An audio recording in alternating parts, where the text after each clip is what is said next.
పుష్ప ఏడ?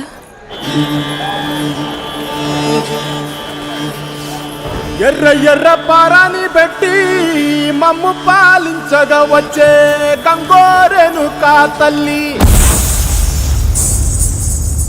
నల్ల నల్ల కాటుగా పెట్టి మమ్ముదయ చూడగా వచ్చే గంగోరెను కా తల్లి,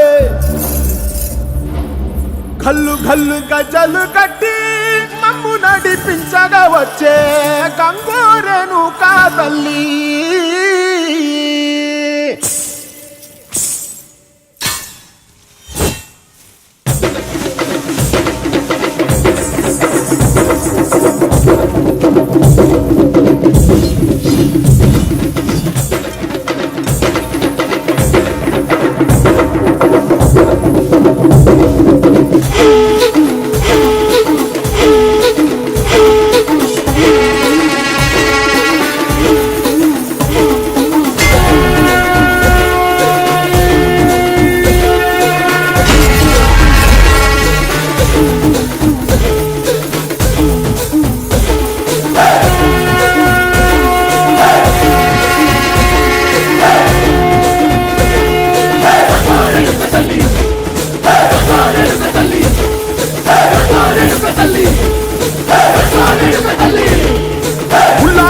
గడ్డి పుల్లోటి వచ్చనమ్మా, చాలారి పూలు పెట్టి జాతరలు నచ్చనమ్మా, ఏ తంగేడు పూలు పెట్టి రంగాణ దూకేనమ్మా, ముక్కు ముక్కెర పెట్టి ముల్లోకాల నెలనమ్మా, ముంగార చూడంగా మున్నూరు కన్నులమ్మా, ఎదుగాల చూడంగా ఏనూరు కన్నులమ్మా, నీ కన్న పెద్ద దిక్కులో కాల ఎక్కడుంది నైవేద్యం పెట్టంగా మా కాడ ఏమిటుంది, మనలన్నీ అలకించి మరణీయవే తల్లి, కన్నా బిడ్డలను కాపాడవే తల్లి.